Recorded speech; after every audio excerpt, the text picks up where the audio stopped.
engine block.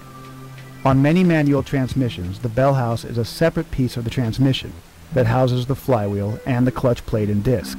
Some types of manual transmissions can be separated from the bell housing while it's still connected to the block. Most automatic transmissions have the bell housing permanently molded as a fixed part of the transmission. In either case, the bell housing will be connected to the block with a number of bolts. On most engines there will be 2 or maybe more upper bolts that are much easier to get to from the top. A stubby wrench is often the best tool when space is limited. If you're unable to get enough leverage from one side, give it a shot from another angle. Once you have the upper bolts out, we need to be able to get under the car. When you're using a jack, there's one overriding rule. You should never get under a car that is only supported by a jack. Our standard procedure is to set the chassis of the car so that the engine hoist is going to be able to roll far enough under the car so that the pickup chain will have access to the center area of the block and the wheels of the hoist will be safely rolling on a smooth, hard surface. Once there are at least 2 jack stands in place, give the car a good shake. If it's wobbly, don't get under it until it's absolutely safe and solid. Also, never use cinder blocks to hold a car up. They're not strong enough to trust your life with. Once you're totally confident that thousands of pounds of metal are supported properly above you, let's get under it and get back to work. If you have some type of bell housing or torque converter cover, you'll need to pull it off first so you can get to the starter. Do a quick double check right now and make sure that your battery's disconnected. Then, start to back out the starter bolts alternately until one of them comes out. Then thread that same bolt back in by hand a few turns. Now you can remove the other bolt completely, then push the starter up all the way and remove the remaining bolt by hand. Be aware, starters are very heavy and the wires that connect to them are usually not very long, on top of the fact that you're under the car with limited leverage, so you might want to have some type of box and some blocks of wood to support this heavy little guy as it comes loose. Since the battery negative is disconnected, it's safe to pull the big wire off the starter. It's the one that would be coming directly from the positive side of the battery. Or on some engines, this big wire comes from a remote starter solenoid. Then the little wires can come off. Some starters have 2 little wires, some have just 1. Pay close attention to which wires went to each place on the starter.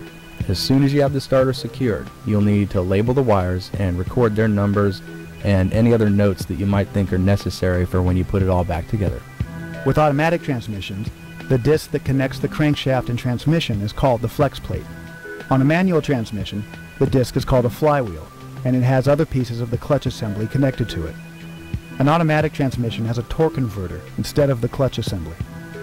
To separate the engine block from the transmission, you need to remove the bell housing bolts that attach it to the block and undo the motor mounts. Then the engine with the flex plate or flywheel attached would be clear to pull directly away from the transmission and then up and out.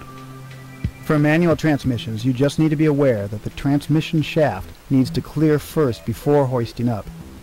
One big difference between automatic and manual transmissions is that the torque converter of an automatic is physically bolted to the flex plate, and it's a lot easier to deal with if you just leave it in place on the transmission side.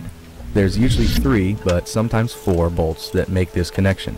You're going to need to rotate the flex plate by hand so that you can remove these bolts one by one. There are special tools available for rotating some brands of flex plates.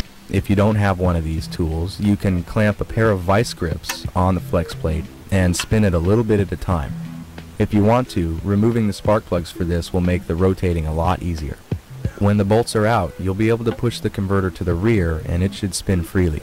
This will mean that internally, the engine is now disconnected from the automatic transmission. Now let's do the exhaust. These bolts might cause you a lot of problems. They're usually corroded and a lot of times they're completely frozen stuck. One way to minimize the risk of stripping a bolt or a nut is to make sure that you use 6-point tools instead of 12-point. If some stubborn bolt breaks off, you're actually better off than if a nut had stripped and you weren't able to get it off. In that case, you might need to cut the bolt or stud with a hacksaw or a welder's torch to get everything apart. Almost every time it's an ordeal to get an exhaust flange to come off. Just take your time and don't damage other parts of the car while you're prying and smacking on stuff. On this engine, when we turned to the passenger side, we had to use 18 inches worth of extensions to make it easier to get up to where the bolts of the exhaust manifolds were. And one bolt head broke off, but at least we were able to clear the exhaust pipes without too much trouble.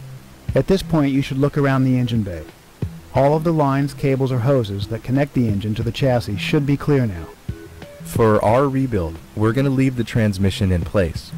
This means that we need to unbolt the rest of the bell housing from the block. On this engine, there's still bolts in the middle and bottom areas. Let's refer to them as the 2 mid and the 2 lower transmission bolts. The upper bolts were the ones that we took out before. Some engines have 2 pins on either side of the bell housing. They're alignment dowels, and we won't need to deal with them for the removal. As we loosened this first mid bolt, we ran into a little problem. We couldn't get it out. It was too close to the firewall to fully unthread. We had to thread it back in, but we left it a little loose so that we could allow the hoist to lift the motor, and then we'll deal with that later. You'll see what we mean in a minute. On to the lower bolt on the same side. Just loosen any bolts in the lower area, but don't unthread them or take them all the way out. Over on the passenger side, we had to use a big long double extension to get up in between the transmission and the exhaust pipe. A flex socket on the end of an extension is the easiest way to get at the bell housing bolts from under the car.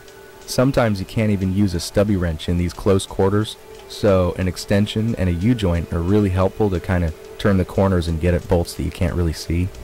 When you get to your 2 lowermost bolts, you're just going to have them loose and not unthreaded. They should be the only 2 left out of all the bell housing bolts.